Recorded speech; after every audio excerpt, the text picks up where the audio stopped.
Toyota just pulled the trigger to crush the U.S. truck industry, and the fallout is already leaving people without jobs, disrupting supply chains, and so much more.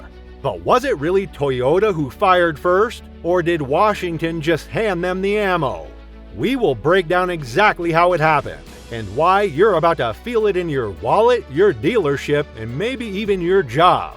What started as a loud political move ended up becoming a masterclass in quiet disruption. In April 2025, the U.S. government slapped a 25% tariff on imported vehicles. President Trump has widened the global trade war he started since retaking the White House.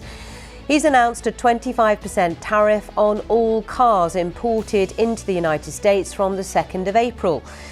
The supposed target was cars made in Mexico and Canada. The goal was to pressure foreign competitors, revive domestic jobs, and play the nationalist card hard. This will continue to spur growth like you haven't seen. Before I was elected, we were losing all of our plants. They were being built in Mexico and Canada and other places. But someone forgot to check where those cars were actually coming from, because the real damage landed squarely on Japanese automakers. Toyota, Honda, and Nissan found themselves caught in the crossfire, despite being the ones building nearly a third of all vehicles sold in America. And here's the kicker: those vehicles weren't built in Japan. They were assembled in North America, in places like Baja, Ontario, and Aguascalientes.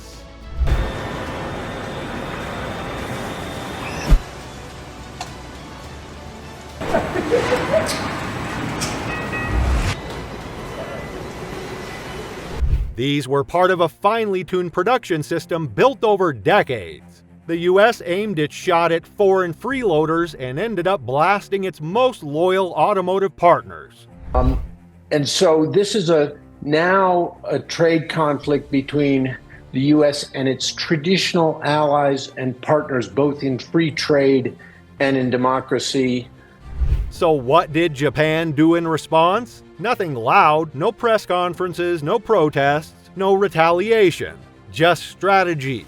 While U.S. officials were parading around with slogans, Japanese executives simply closed their laptops and got to work. This wasn't a scramble, it was a plan they'd been quietly refining since 2018.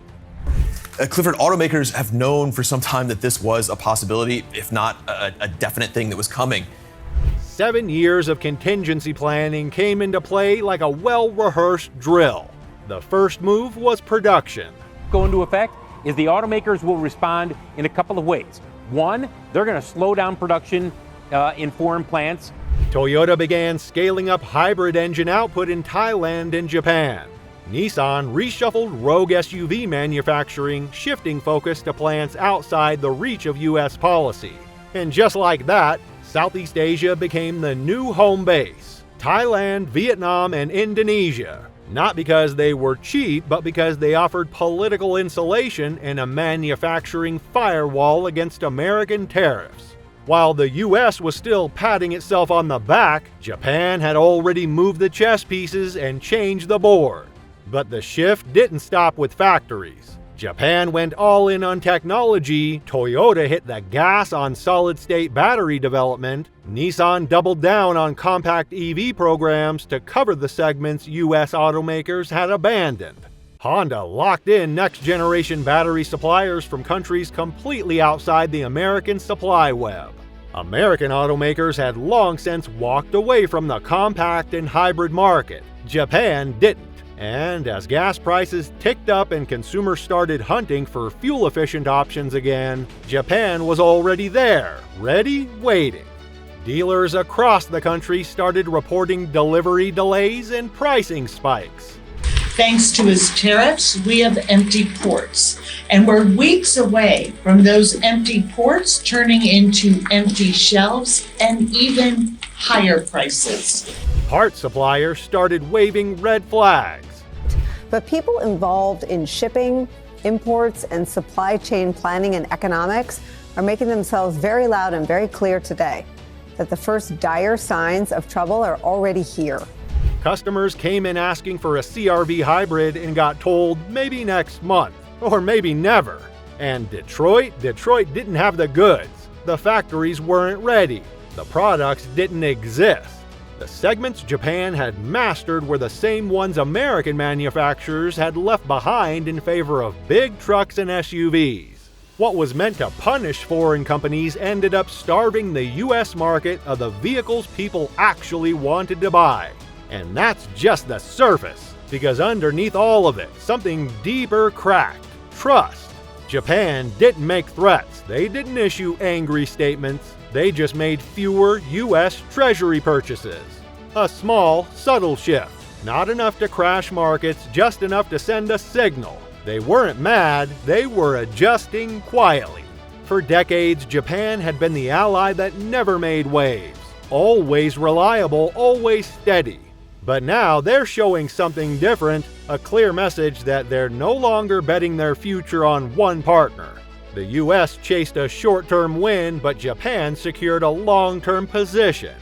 Even with the tariff, Japanese automakers still controlled over 35% of the US market. How? Because consumers don't forget 300,000-mile reliability. Because price hikes don't erase loyalty. Because when something works, you and I tend to stick with it. You can't tariff your way out of consumer preference. I want the most reliable car so I don't have to work on the things. Even though I buy them used, I hardly ever have to do anything to them anyway. All you can do is make the wait longer and the price higher. And the brilliance of Japan's strategy wasn't just in how they moved. It was in how they didn't react. They pivoted fast, diversified supply chains, accelerated EV timelines, and redrew global partnerships. While American leaders were still talking about how to fight the tariff war, Japan had already moved on. In places like Michigan and Texas, parts suppliers and service shops started feeling the ripple effect. And Texas alone has lost 3,000 workers in just the last couple weeks due to layoffs from a wide array of different industries. And while domestic automakers tried to plug the holes, the simple truth was they didn't have the product to match what Japan was delivering. The US thought it could strong-arm its way into a manufacturing rival. Japan used that pressure as a stress test and came out stronger. And then the cracks really showed. US suppliers, especially in the Midwest, started bleeding out. In Michigan alone, Tier 2 auto parts factories announced layoffs within weeks of the tariff implementation. These weren't fringe companies either. These were the bolt makers, wiring harness shops, and plastic processors who relied on steady Japanese assembly line orders to keep their lights on. When Japan pulled back, those contracts disappeared. Thousands of workers went home with pink slips, not paychecks.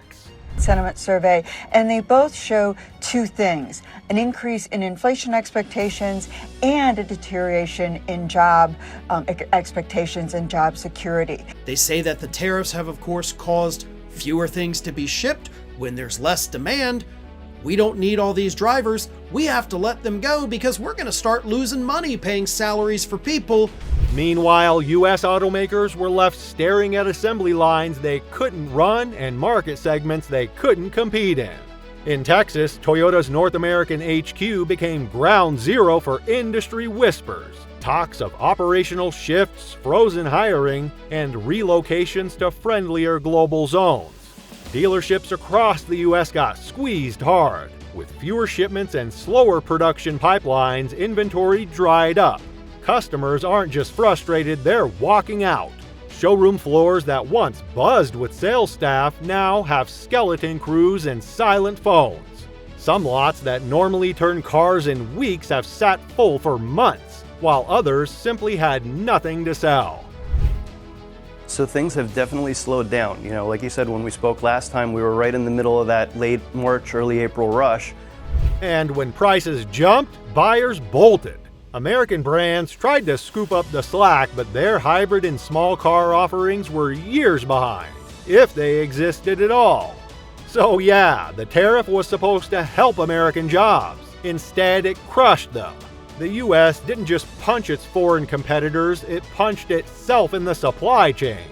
Will you trust the suits who picked a fight they couldn't finish, or the builders who kept your truck running past 300,000 miles?